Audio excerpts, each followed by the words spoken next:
Am I the only one who does this? This kid is sleeping. Yes, we changed rooms. Anyways, we changed rooms. We're using our spare room actually as our main bedroom now. I like it better, but I was gonna say, am I the only mom who does this? These kids are supposed to be asleep, and we're laying down, and I feel toenails scratching me. I'm like, what? I need to. I need to cut these because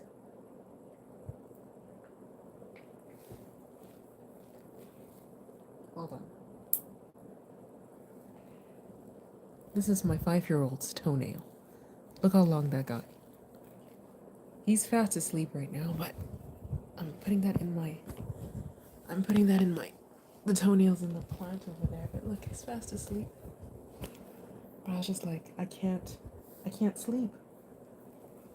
Little toes are scratching me in my sleep. They're probably scratching each other.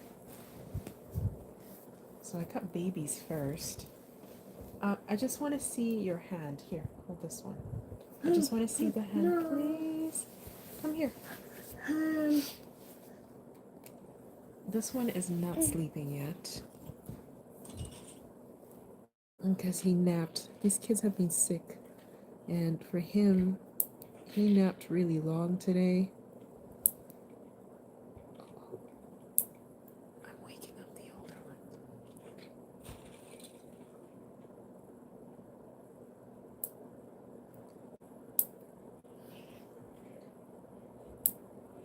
Okay, I need to cut these and turn off the light because I got my 5-year-old tossing and turning here from the light. Hold on, baby.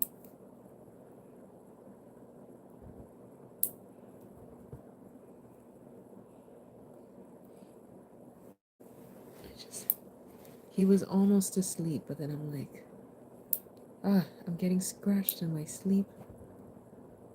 You know, when they're, the smaller they are, the sharper the nails are.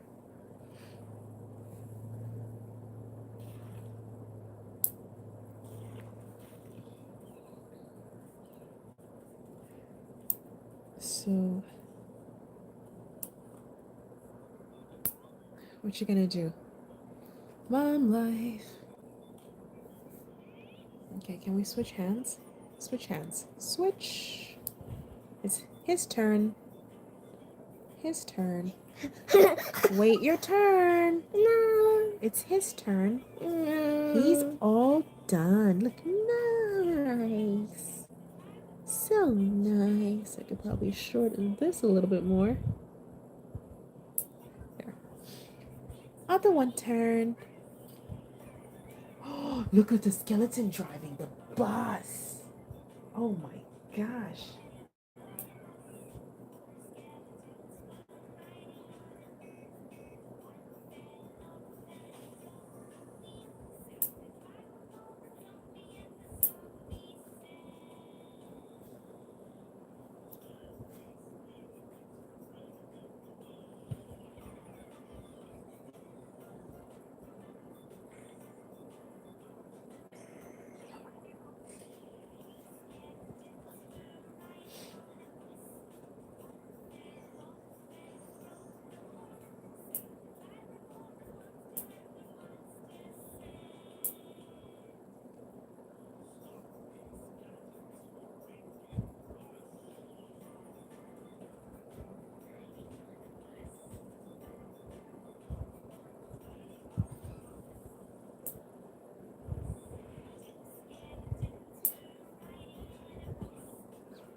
say fix the bus.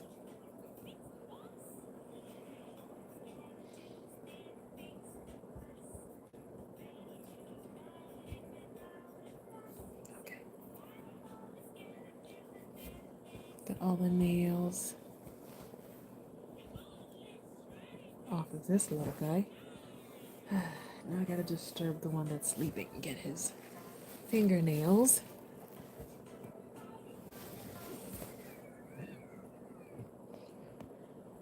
They actually make really good plant food. Believe it or not. These, well, check out my pitties.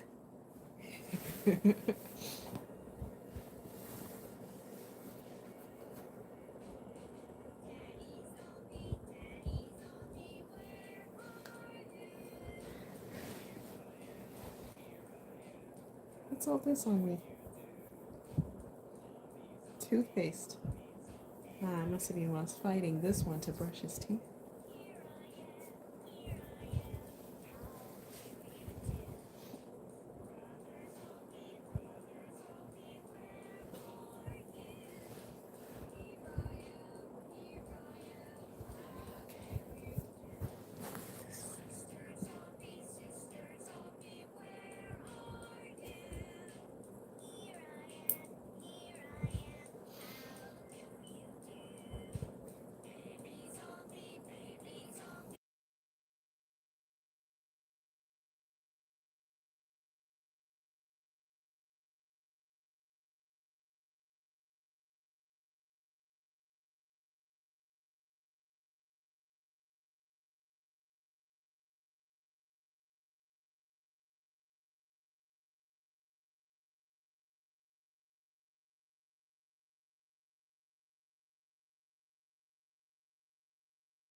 Okay.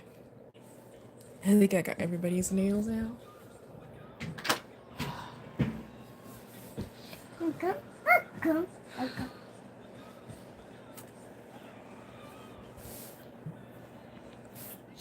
And this one's not even ready. Okay. Why are you not ready to sleep? Huh? Why are you not ready? Got a little pimple right there. Hello, pimple. Oh my gosh, today I saw, I don't know, to each their own, I suppose, but one of the vloggers I watch, she was straightening her little girl's, her little biracial girl's natural hair with chemical relaxer. I was just like, oh my gosh, why? Why would you? Even all the comments were like on fire, just like, why are you doing this? The child is too young. I feel like chemical straighteners, particularly, there should be an age restriction. You have to be an adult to use them. They should not be used on children at all. The level of toxicity that goes through, your skin, through your scalp, into your body. Some of us are still paying for that trend. Like I was a kid in the 90s and that was the trend, chemically straighten your hair. And health-wise, I'm still paying for it right now, well into my, late 30s. In a couple of years, I'll be 40 and I'm still paying for it. All those toxicity, all that toxicity. And back then, it was a thing. They had the chemical straightener for children, the little box with the dark and lovely, the little kids on it. And it's toxins. It's just marketing. It's the same toxin. It's it just makes me cringe. Like when you, as a parent, open that and you smell that chemical, just the how potent it is, and then you put that in your child's hair. Like I understand in the 90s, there wasn't a whole lot of information on how toxic these things were. But now we're in 2023. Come on now. And a black mom, a full black mom who probably, I don't know, maybe she's just ignorant. Maybe she just doesn't know. That's what I'm gonna say. I'm gonna give her the benefit of the doubt and say maybe she's just ignorant and she doesn't know. But most black women today know how toxic that stuff is. That's why we call it creamy crack. That's why there's a whole, natural hair movement revolution going on to just get away from that stuff. And then make matters worse to put it on your young child's. Wait, I didn't finish the other hand. Your young child's hair. Not even yourself. If she was putting it on herself, I would still be like, come on, in 2023, you're still putting that toxic waste on your head that was only discovered that it straightens our hair by slave masters. It was a form of punishing slaves. Back in the day, they would dunk their heads in a bucket of hydrogen peroxide. And then when it came out, obviously, that's when they're like, oh, wait, it straightens your hair. Somebody decided to, package it up and profit off of that. The fact that it straightens, our natural curl pattern, but it also breaks down the protein structure off the hair, which is one of the reasons it's bad for your hair. It not only damages your hair, but the chemical itself seeps into your skin and it just accumulates in your body. It just finds its way to some part of your body, some organ, and it just accumulates in there. It does not come out. And it usually manifests itself in a lot of issues that a lot of us, especially us black and African women, suffer from uterine fibroids. And I'm myself included. A lot of uterine issues, uterine, ovarian issues. We have the worst cases of uterine fibroids the world has ever seen. We have some of the most enlarged uterine fibroids. How do you think that is? People just think, oh, it's just coincidence, so it just came out of nowhere. No, it's lifestyle. It's what we're doing to our bodies, what we're putting on our skin, on our hair, that other races are not doing. Otherwise, I don't even know. Let me cut my child's nails here and go to bed.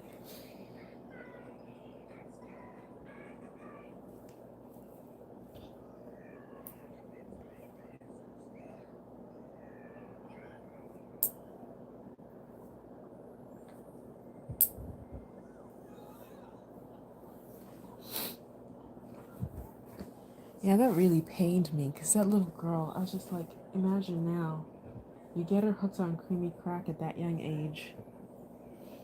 She's not going to know any better. She's just going to be reliving what we went through, where we thought, oh, yeah, it's an option, it's a fashion trend, it's this. Not knowing you're poisoning yourself. You're being poisoned by your own parents. Unintentionally, of course, they don't know they're doing that. If they knew, I'm sure they wouldn't do it. But now that it's in her psyche that, oh, I can alter my hair's curl pattern chemically. Never mind using a straightening iron, that's different. Like chemically, I can alter my hair's curl pattern because my mother approved of it, right? What other stamp of approval are you ever going to get as a little girl other than from your mother? Your mother approved that behavior. They approved that toxin going on your body. It's going to take her a whole lifetime before she realizes how bad it is for her. We're just perpetuating. This is just.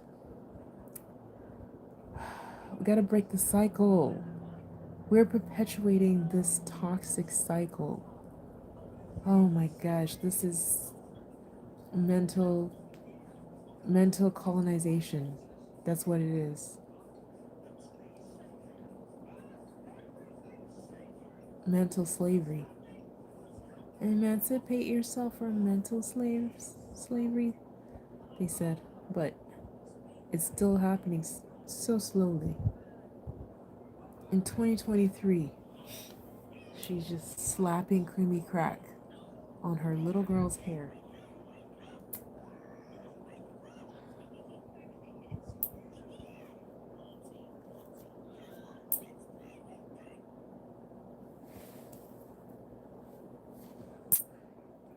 Imagine the self-hate messages being reinforced through that.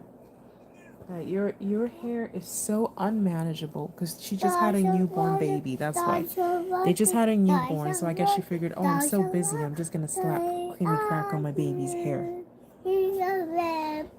Imagine the messaging she's giving to that little girl. Your hair is so unmanageable and your hair is so unacceptable. Mostly unacceptable. Even if she doesn't say it with her mouth. Even if she obviously if she heard me saying this, she'll deny it and be like, I accept my daughter's hair. No, wait, this is just a preference. It's just something to make it easier, blah blah blah excuses. No, on a subconscious level, you do not accept it because if you accepted it, you would accept the work that it takes to do it. Right? If you knew you were going to be busy, don't have another baby or hire someone to help you. The money that you spent to buy that creamy crack, you could have spent it on something else. On a haircut, even. Cut is better and healthier to cut your daughter's hair than to slap that junk on her head. Oh my gosh.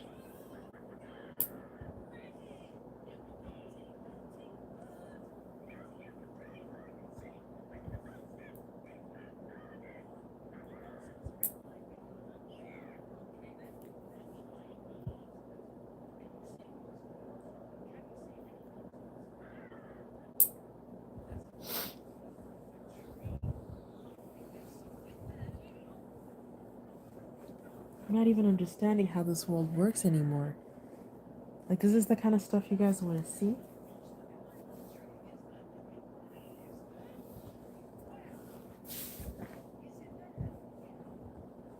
It's almost like we just live in a real. This is a weird reality. It's like the most ignorant people get the most play. I'm here doing my live. I have 0 people watching right now while I'm live. That lady was literally destroying her whole child's self-esteem, her health, setting her on a trajectory of just low self-esteem, bad health, bad mental health, emotional health, physical health. And there was like over what was it, like 800,000 people watching. Most of them were complaining and screaming through the comments, obviously, like, no, don't do it. What are you doing? But still, the fact that she gets so much audience for that. Oh my gosh, I can't.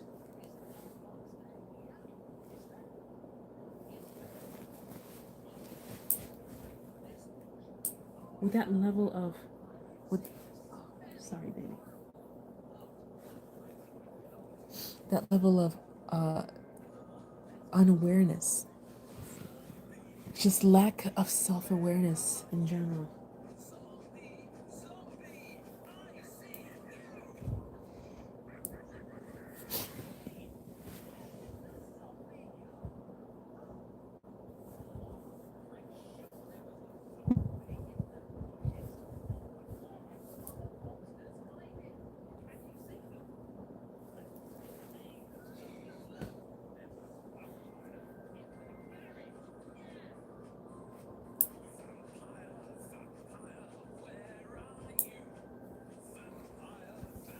Where did that nail go? Okay, I think I'm done. I'm gonna get this kid to sleep now. It just broke my heart. Because I've been through it as a little girl, having, my parents did not, well, my mother did not know any better back then. There just wasn't a whole lot of information.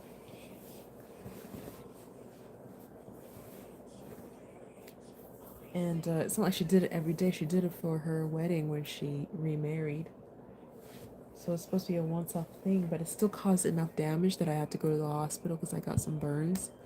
I had to go to the doctor, and I had to get my hair cut. I had beautiful, thick, long, amazing afro hair. Like my afro was like a freaking basketball, bigger than a basketball, sitting on my head. And I had to get it all cut off.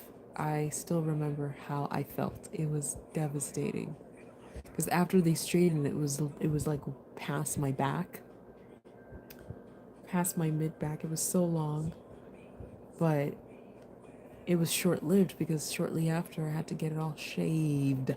Like imagine you go from having such luscious, beautiful hair to completely shaved bald, and you have like cream on your scalp and whatever. I think that was the first indicator of how bad that stuff was. But then now, it was already in my psyche that it was already being taught to me, modeled to me by my own mother that, oh, you can do this to your hair.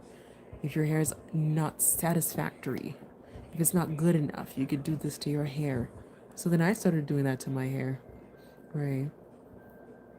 I started requesting it and getting it done regularly enough that, by the time I was like early 20s, I had the largest fibroid, still have the largest fibroid there. I'm working on shrinking them now, but it's been a journey, I'm telling you. All because of a choice. One choice. It started way back then that I didn't even make as a child. Somebody made it for me. And then it spiraled into decades later of suffering. The way I tell you my deliveries, my pregnancy with this one, how painful it was. With this one, I almost lost my life. My fibroid hemorrhaged and I bled out. I lost more than half of my body's blood. I was in intensive care. I couldn't see or breastfeed my baby for over 7 hours until they got my vitals to a more stable place. It was a painful situation that domino affected. And it's not just like one domino hits another domino. It's like one domino hits two dominoes, hits three dominoes exponentially. The consequences and the side effects grow from that one choice. And it's just so sad to see little girls being put through that in 2023. I'm gonna tell you, it was, I don't know if I should tell you, but that lady, A Life Less Scripted, on Facebook. They have that Facebook page of Life Less Scripted. If you go check it out right now, like the video's still up. She was literally having her daughter in the kitchen sink, just putting toxins. And it's not just toxins physically on her head and in her body.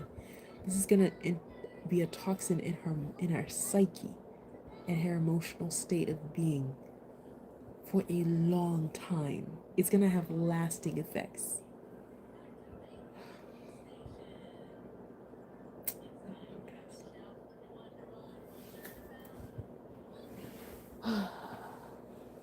Why is it the most ignorant people? I don't even understand. I don't know. Like, I never thought like I would see a black woman in this. I mean, they're there, but just so openly like that on the internet. I'm relaxing my daughter's hair. Okay, are you sure? Wow, your daughter, that young little girl. Oh my gosh.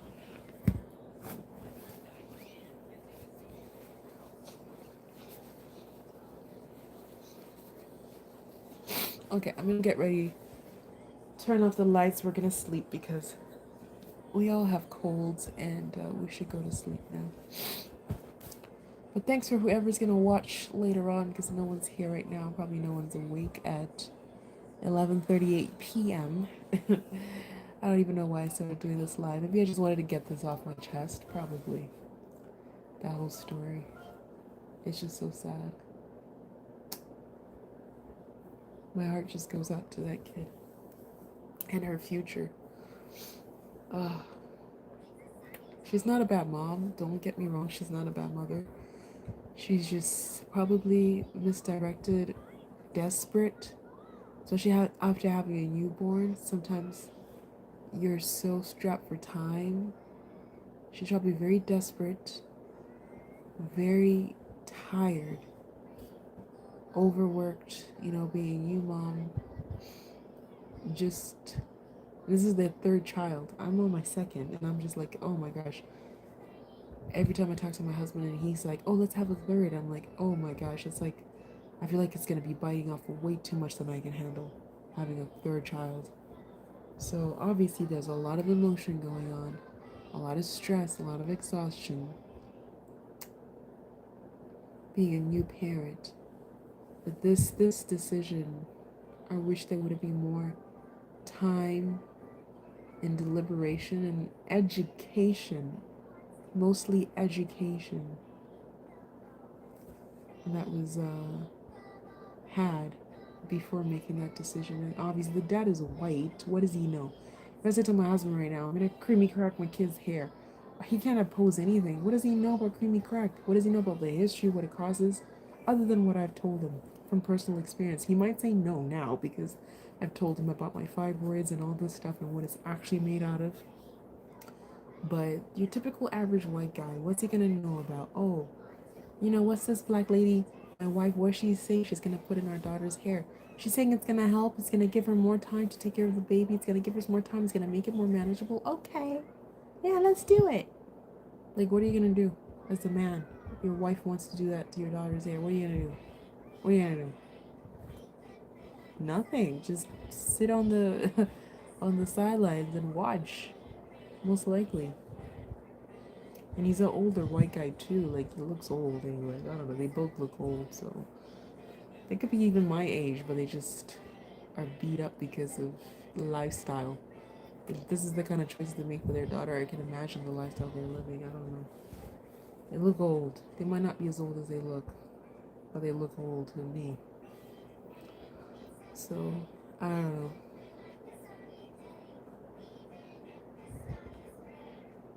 I was just so disappointed. I didn't even know what to do. I was just like, view less. I think I stopped from following them a while ago because just other things I was seeing. I was like, what is happening here?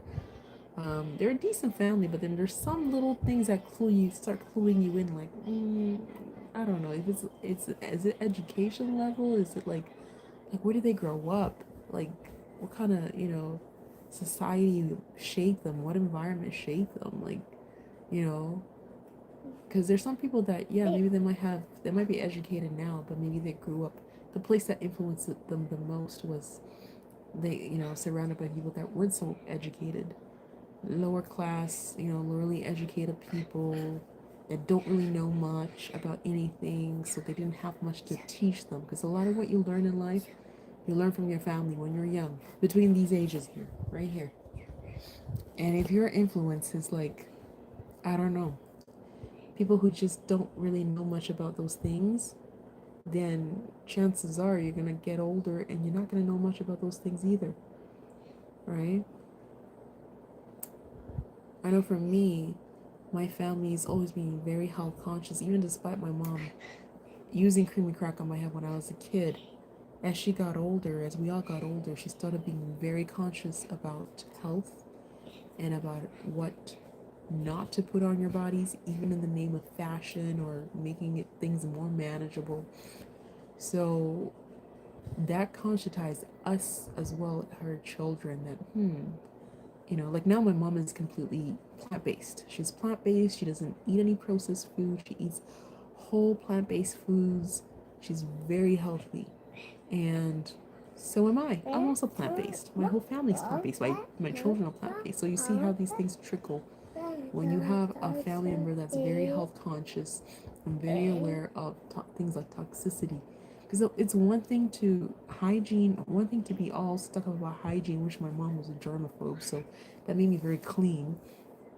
But imagine your body can handle bacteria to a certain extent, right? Like in your home, just you can that everyday bacteria your body can handle. You are evolved to handle that. But what about toxicity?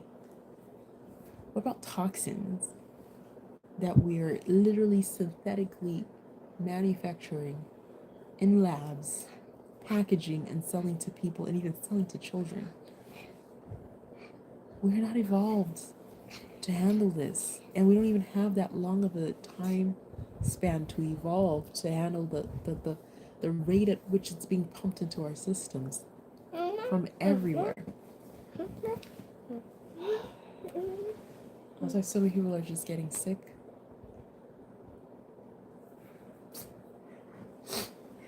Anyway, on a more positive note, we're gonna go to bed and hopefully feel better in the morning. Hopefully, look at this little foot. I get that little baby foot. I know. When they're little, their feet are so cute and soft and chubby. Well, all of them is so cute and soft and chubby. Anyway, guys, thanks for watching. Whoever's gonna watch this later, and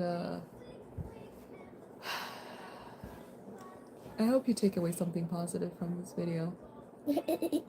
And I don't know. Have a blessed night, evening, morning, whatever. See you guys later.